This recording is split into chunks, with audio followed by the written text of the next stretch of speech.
Começa agora o Top 10. Top 10. Top 10. Todas as semanas com os melhores, com os maiores, Com as menores, com as piores, com as mais bizarras. Curiosidades.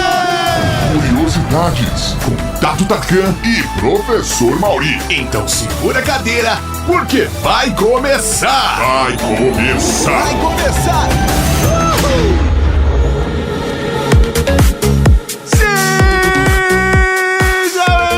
Mais um Top 10! Eu sou o Tato Tarkan e aqui do meu lado temos o pseudo-apresentador, professor Mauri. Cavalaria! É um prazer estar aqui contigo, seu Tato Tarkan. É um prazer estar aqui com você, querido ouvinte. Seja bem-vindo ao Top 10, esse programa que não é um pseudo-podcast. Não, é um podcast de fato, professor Mauri. Que beleza! Quero aproveitar para dar o recado para as pessoas que estavam ouvindo o Top 10 pelo feed da Rede Geek, que agora é possível assinar o Top 10 individualmente em todas as plataformas. Você pode assinar o feed só do Top 10, seja no Spotify, no Deezer, Google Podcasts, Apple Podcasts, qualquer lugar. Se tem uma plataforma de podcast, nós estamos lá. É muito fácil, é muito simples, é só ir no seu agregador predileto e procurar Top 10 Rede Geek. Fácil assim, você vai encontrar a gente, se inscreve, você fala assim, putz, é que eu não sou muito fã de ouvir o update, eu gosto mais do Eu Não Acredito do Top 10. Você pode assinar separadamente cada um deles. E pra você que gosta de todas as atrações da Rede Geek e quer continuar recebendo todas as notificações ou sendo avisado de todos os programas, continua lá o feed clássico pra você ouvir todos os programas, não tem problema. Na verdade, estamos dando somente mais uma opção. E quero lembrar as pessoas que continuamos nossa campanha. Se você ouviu um podcast e gostou, compartilhe e ajude a podosfera a crescer. E no Top 10 de hoje, seu Tato Tarkan? O Top 10 de hoje vai ser polêmico, Maurinho. Vai ser polêmica, senhoras e senhores. Eu tô vendo gente chorando já. Olha, e quero deixar uma coisa bem clara aqui. Não necessariamente a coisa precisa ser ciência pra você acreditar nela. Você pode acreditar numa coisa sem ser ciência. É isso aí, não, com certeza. É que quando você tem aspectos científicos, isso te dá mais segurança. É verdade. E não necessariamente uma coisa é comprovada cientificamente hoje, mas não significa que daqui a 10, 20, 30, 50 anos, 1000 anos, ele não pode ser comprovado depois. Mas o grande problema, Tata, é quando a ciência já comprovou que aquilo ali não existe e as pessoas querem continuar acreditando naquilo porque é o simples fato de quero acreditar. Sim. Aí é um problema. Não, mas mesmo assim você pode acreditar no que você quiser e a gente não quer ofender ninguém. Depende. A gente não quer ofender ninguém. Vamos partir do princípio. A ciência sempre foi fundamental para o desenvolvimento humano ao longo da nossa história. Mas, reforçando, nem tudo é exatamente científico na busca das pessoas por respostas e soluções a problemas que afligem a humanidade, os pequenos seres humaninhos. E nesse programa nós vamos elencar as pseudociências mais famosas que circulam por aí. E mais do que isso, que são usadas por milhões de pessoas no mundo todo. E vale lembrar que são consideradas pseudociências qualquer tipo de informação que se diz baseada em fatos científicos ou mesmo como tendo um alto padrão de conhecimento, mas que não resulta da aplicação do método científico. E para deixar bem claro, o método científico consiste em um aglomerado de regras básicas dos procedimentos que produzem o conhecimento científico. Na maioria das disciplinas científicas, consiste em juntar evidências empíricas que sejam verificáveis, baseadas na observação sistemática e controlada, geralmente resultados de experiências ou pesquisas de campo, e analisá-las com o uso da lógica. Resumindo, o método científico é a lógica aplicada à ciência. Então, nesse Top 10, nós não vamos ficar fazendo juízo de valor. Estamos usando apenas a definição científica para fazer essa classificação. É isso. É isso aí. É exatamente essa ideia. E não significa que é algo ruim não ser científico. Só não é científico. E sobre a classificação desse programa, ela foi feita baseada no quanto essa pseudociência em questão está distante da sua contraparte científica. Então, quanto mais longe da ciência de fato está, mais no alto fica na nossa lista. Ou seja, quanto mais no topo, quanto mais perto do primeiro lugar, mas não bate com a realidade dos fatos. E já quero deixar aqui uma menção honrosa, tá? Mas é uma menção honrosa especial, Maurinho. Ela é especial. Nós vamos deixar a menção honrosa pra cromoterapia. Deixa eu explicar primeiro o que é cromoterapia. A cromoterapia é a prática de utilizar luz de diferentes cores no tratamento de doenças. Cromoterapeutas alegam que esse método é capaz de equilibrar as energias do corpo humano, tratando doenças e trazendo bem-estar. E ela também tá aqui porque o nosso querido roteirista e amigo Fernando Baroni é daltônico. E ele se sentiu excluído por essa pseudociência, então ela só merece uma menção honrosa. Mas como que funciona a cromoterapia para daltônico? É complicado mesmo. É difícil. Então faça a sua lista e começou o Top 10.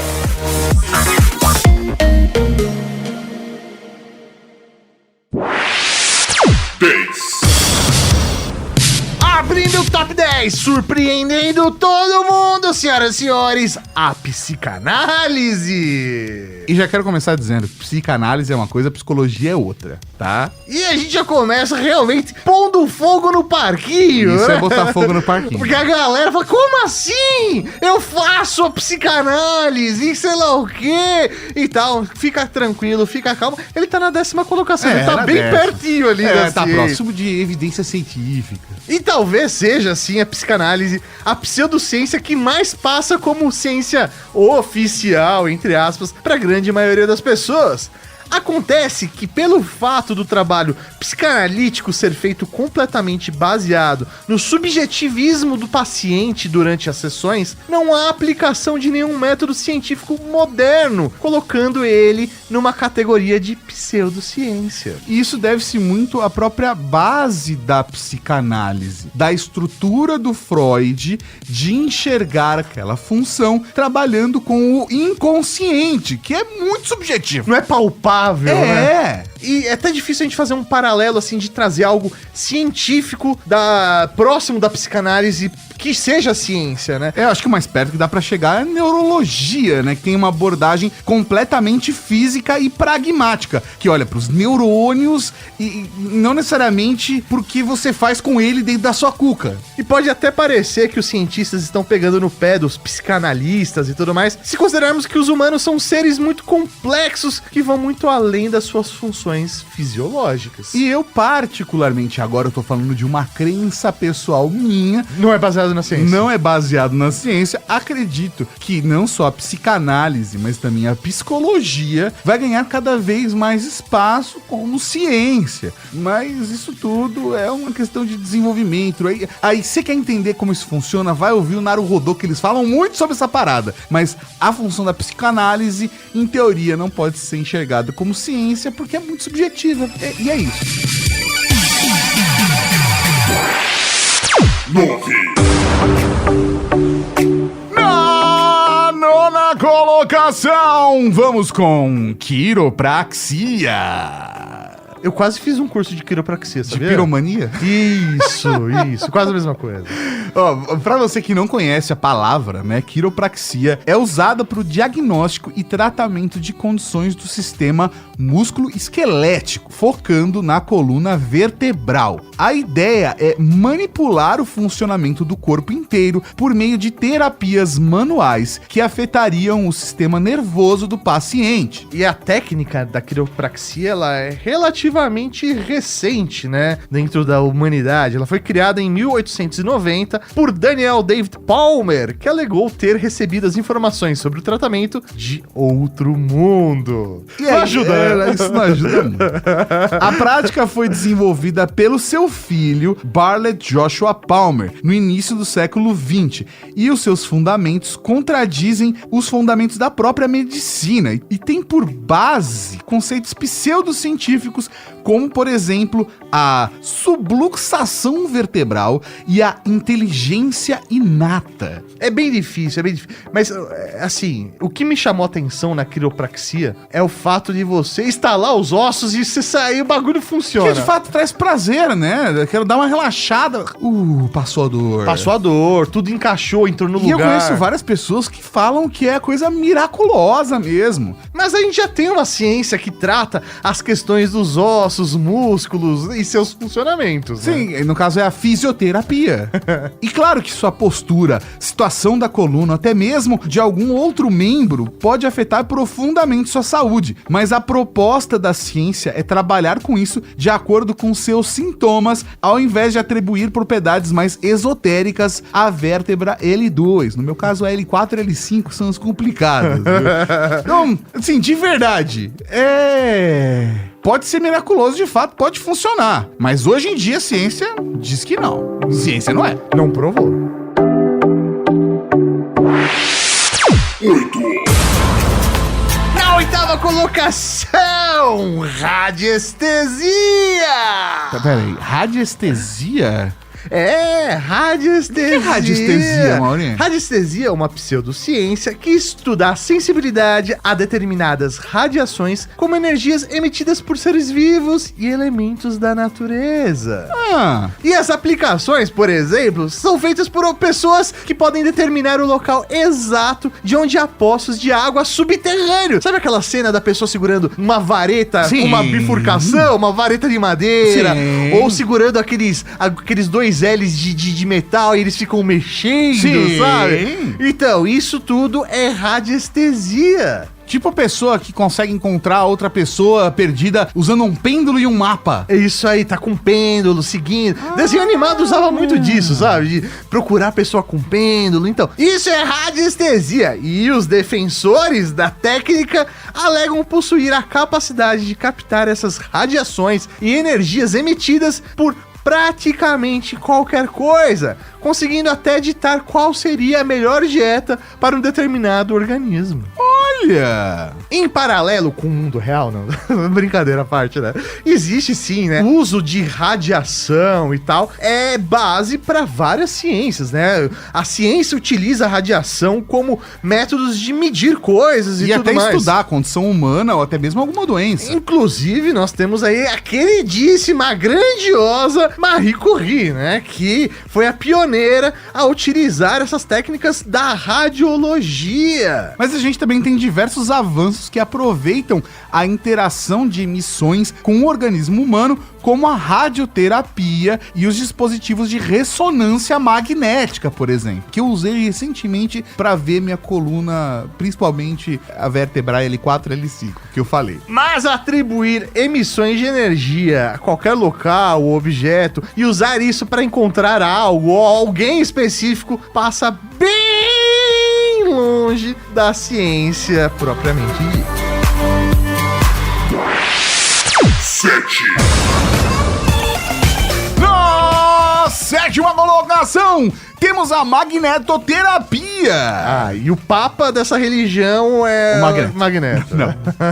A magnetoterapia não é algo criado numa clínica da Irmandade dos Mutantes, mas sim uma prática de medicina alternativa que envolve a utilização de campos magnéticos. Que loucura! Os praticantes alegam que sujeitar determinadas partes do corpo a campos magnetostáticos produzidos por ímãs é benéfico para a saúde. Sei não, hein? Me dá um pouco de medo, sei lá, ficar impotente, sabe? O único problema com isso é que não há evidências que provem a existência de quaisquer efeitos físicos ou biológicos, ou de qualquer influência na saúde das pessoas. Porque se a gente for parar pra pensar, estamos cercados de campos eletromagnéticos o tempo todo, e ainda mais graças ao avanço da tecnologia. Praticamente todo dispositivo eletrônico gera e uma infinidade de objetos do cotidiano são imantados. É verdade, né?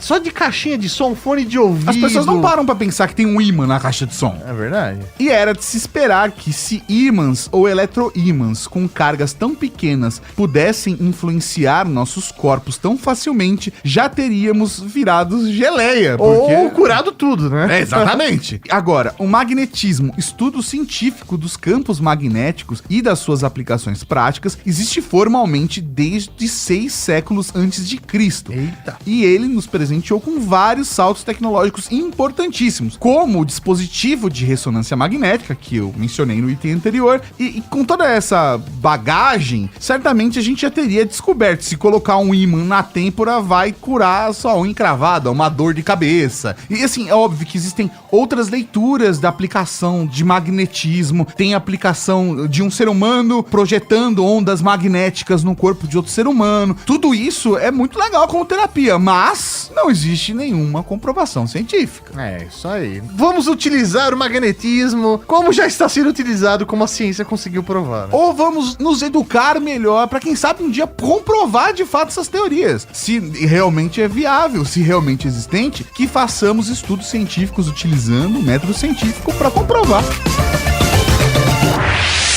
6. Na sexta colocação, aromaterapia. É, Mauri, ó, eu consigo perceber daqui que você tem um problema alimentar. Desculpa, são gases. É assim que funciona a aromaterapia? Mas ó, tinha um amigo meu que ele tinha o dom de descobrir o que você almoçou através dos seus gases. Ah, não. Sério, você peidava e falava, esfirra do Habib. Ah, não, para. É sério, ele tinha esse dom. Talvez ele estivesse usando do jeito errado, talvez. Mas não é assim que funciona a aromaterapia, né? A aromaterapia é uma pseudociência nascida nos anos de 1930, que é baseada na utilização de óleos essenciais e outros tipos de fragrâncias com o intuito de melhorar o bem-estar físico e psicológico de uma pessoa. Se sente um cheirinho, se sente melhor. Essa prática pode ser realizada como terapia complementar ou até mesmo com medicina alternativa, normalmente como complemento a um tratamento tradicional. Que, aliás, isso é uma recomendação, assim, pra tudo na vida, né? Do tipo, mas eu quero usar essa medicina alternativa ou essa pseudociência como tratamento. Show de bola, mas não abandone jamais o tratamento tradicional. Jamais. Isso daí é complementar. Complementar, gente.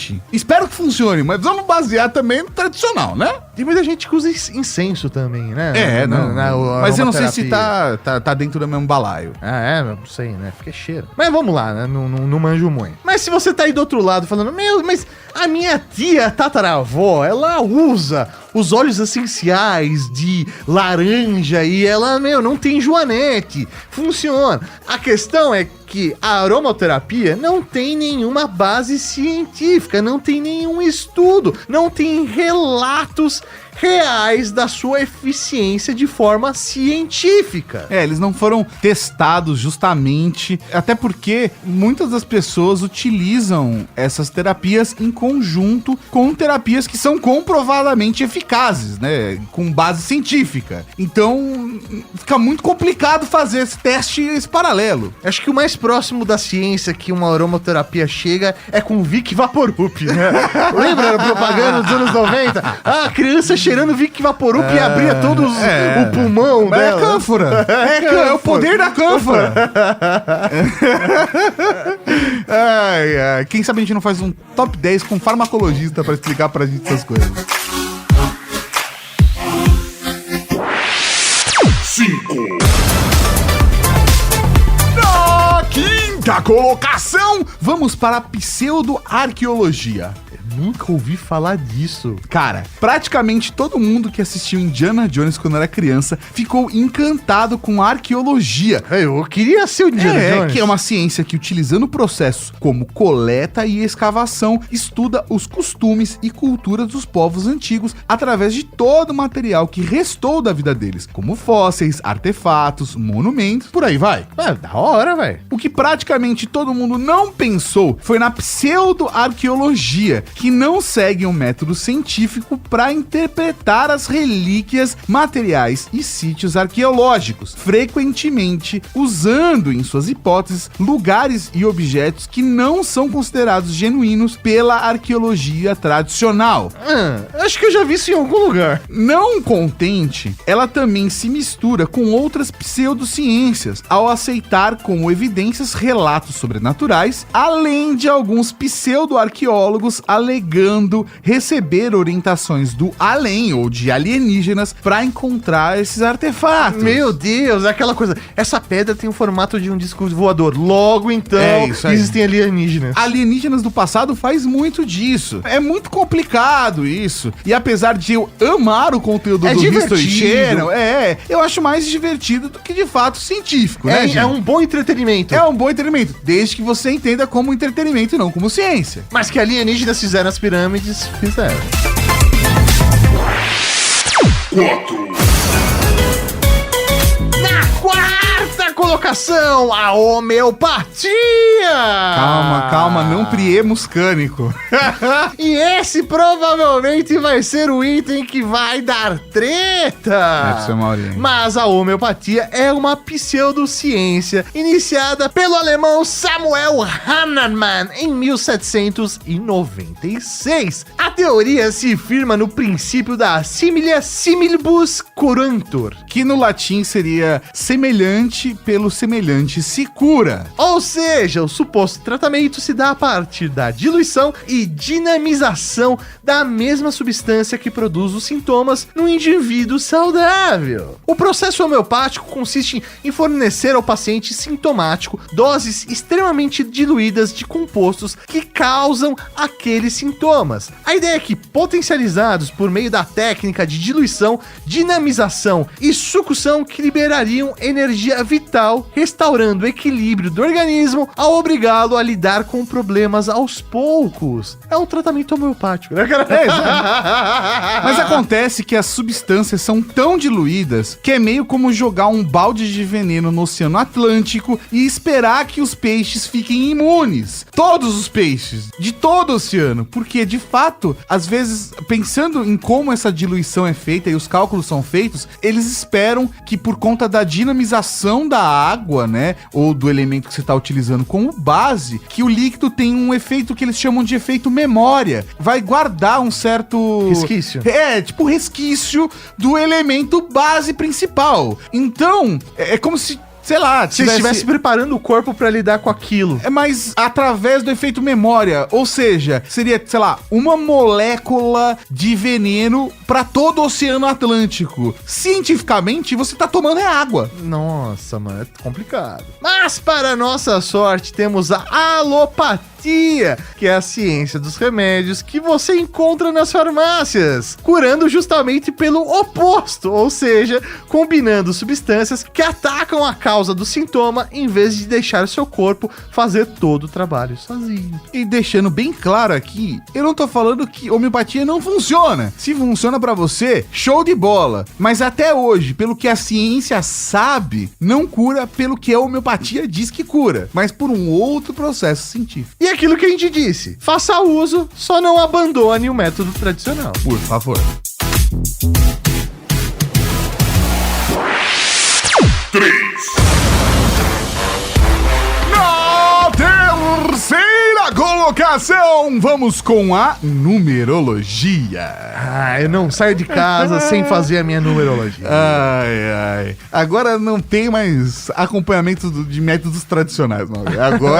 Agora é um pega pra capar. A numerologia é uma pseudociência que recorre à simbologia dos números e a operações matemáticas para interpretar os nomes próprios em análise de uma forma a predizer as características da personalidade e até mesmo o destino dessa pessoa. O conceito de numerologia abrange supostas relações místicas entre os números e a vida pessoal por meio de diversos sistemas, tradições e crenças que abrangem todos os aspectos da nossa vida. Mas a numerologia, ela é bem popular, né? Ela é bem popular. E essa popularidade na numerologia não é de hoje. Tentar fazer previsões com sistemas como a isopsefia foram populares entre os antigos matemáticos como Pitágoras, por exemplo. A matemática explica tudo, né? O nosso paralelo científico para numerologia seria a matemática. Olha só! Que pode até ser usada para prever consequências de alguns eventos planejados, né? Algumas lógicas como física, astrofísica servem exatamente para isso. Mas não existe nenhuma fórmula de Bhaskara para te dizer se você vai conseguir aquela promoção no trabalho ou encontrar o amor da sua vida. Ah, mas como eu queria que tivesse, viu?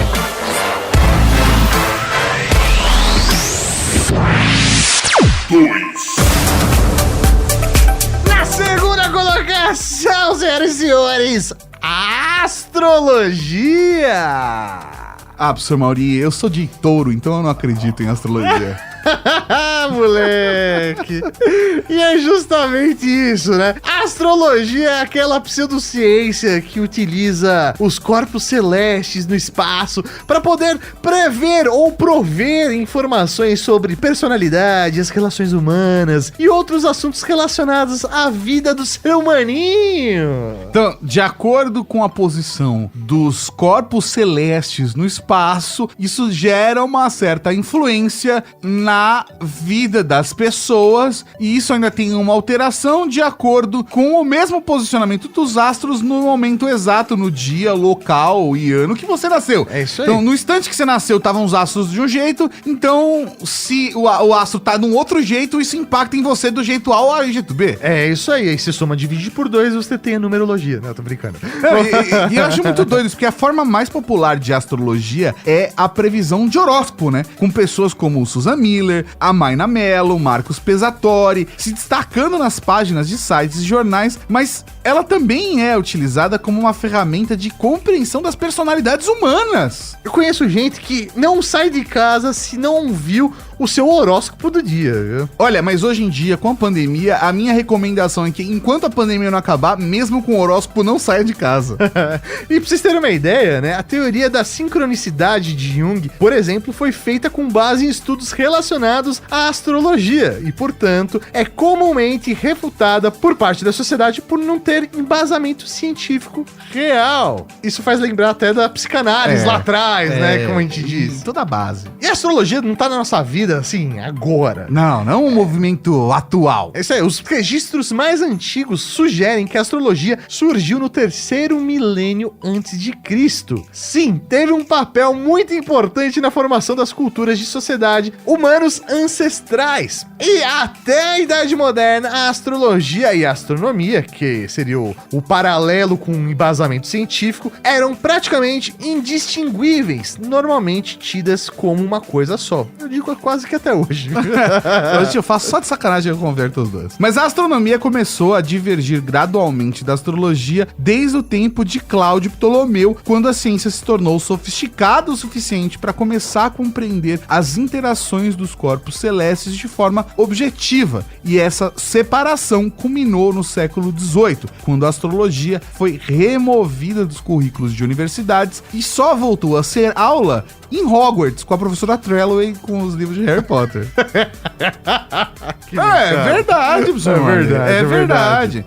Não existe nenhuma comprovação científica. Na verdade, tá bem complicado pro lado da astrologia. Até porque alguns astros são desconsiderados. Tem um monte de coisa aí que não faz muito sentido. E Plutão, que não é planeta? Ah, professor Mauri, mas você tá levantando Plutão por conta de você ser de câncer, olha. Se não fosse de câncer, você seria menos vingativo. Recapitulando. E pra você que é de peixes e se esqueceu completamente aonde a gente começou esse top 10, fica tranquilo, porque a gente tem o Recapitulando. 10. Na 10ª colocação, a psicanálise. 9. Na 9ª colocação, falamos da quiropraxia. 8. Na 8ª colocação, a radiestesia.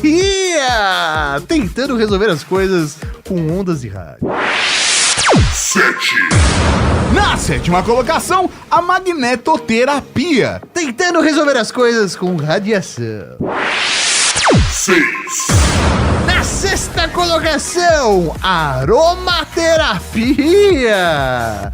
Sente o cheirinho aqui. É, que gostoso. 5. Na quinta colocação, a pseudo-arqueologia. Mas Indiana Jones é pseudo-arqueologia? Sim, porque é ficção, né, Maurinho? 4. Quarta colocação, a homeopatia. Devagar se vai ao longe. Devagar vai ao longe, é complicado. 3. Na terceira colocação, numerologia. Qual que é o número desse podcast, mano? Não sei, mas vamos colocar uma letra aqui pra Dá uma ajeitada. 2. Na segunda colocação, astrologia. Mas talvez eu não acredite em astrologia porque eu sou de touro. Touro é muito cético mesmo, Maurinho.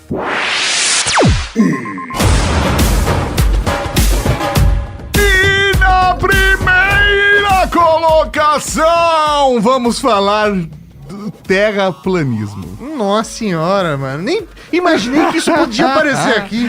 Não, talvez você tenha até achado alguns itens dessa lista interessantes, curiosos ou só divertidos mesmo. Talvez você tenha se indignado em como alguns deles podem ser considerados pseudociências e o top 10 te irritou consideravelmente. Nesse caso, você vai odiar o nosso campeão, que é o terraplanismo. O modelo da Terra plana é muito antigo e foi adotado por várias civilizações arcaicas, como a Grécia Antiga até o período clássico, as civilizações da Idade de Bronze e da Idade do Ferro do Oriente Médio, até o período helenístico. Na Índia, até o período Gupta. E na China, até o século 17. A ideia de uma terra esférica apareceu na filosofia grega com Pitágoras, isso no século 6 a.C., apesar da maioria dos pré-socráticos, séculos 5 e 6 a.C., tenham mantido o modelo plano da Terra. Em aproximadamente 330 a.C., Aristóteles forneceu evidências para a forma esférica da Terra em bases empíricas, e o conhecimento da Terra esférica começou a se espalhar gradualmente além do mundo helenístico. Com séculos passados, e eu disse séculos passados desde então, diversos cientistas conseguiram provar por variados métodos que a Terra não era um disco, até chegarmos na treta de Galileu, que teria problemas sérios com a igreja ao provar que a nossa bolota azul não era o centro do universo, e a gente já tá falando de heliocentrismo, que é uma outra história. Mas depois, com a exploração espacial na segunda metade do século XX, ficou praticamente impossível de dizer que nosso planeta era plano. Isso até a segunda metade dos anos 2000, quando uma nova onda de terraplanistas eclodiu na internet, graças à massificação das redes sociais. Bom, um simples satélite pode refutar a teoria da Terra plana, mas isso não é o suficiente para esses seguidores da teoria da Terra plana, né? A Conferência Internacional da Terra Plana, ou FEIC, na sigla em inglês, tinha anunciado que fretaria um navio cruzeiro em 2020 com o objetivo de alcançar os limites da Terra plana. E segundo eles, o planeta acaba num muro de gelo que nos separa do espaço exterior e não deixa a água dos oceanos vazar. Mano do céu, não é possível. E obviamente a gente não teve mais notícias do cruzeiro devido à pandemia do novo coronavírus que virou o planeta de avesso. Se fosse um disco, talvez, sei lá, teria tombado ele. Mas é de se imaginar que esses negacionistas não se deixariam intimidar por uma gripezinha, né, gente? Fica a dica para que você assista o documentário A Terra é Plana, o Behind the Curve, no Netflix, que o final é realmente impagável. Mas eu acho que o mais importante é a gente entender a importância da ciência e da educação na vida da nossa sociedade, de como a gente pode melhorar o mundo através da ciência. E se você, por algum acaso, realmente acredita ou pratica algumas dessas pseudociências, isso não significa que você esteja errado, mas talvez valha você se dedicar à ciência, entender como esse processo funciona e trabalhar para provar cientificamente que essa pseudociência é verdadeira. Mas use métodos científicos para fazer a sua prova, porque senão não adianta de nada. Não, você tem que usar o sistema certo, né? A sua opinião não conta como método científico. Sim, pode valer como crença, e aí, show de bola. Só não abandone os métodos tradicionais de tratamento, tá bom?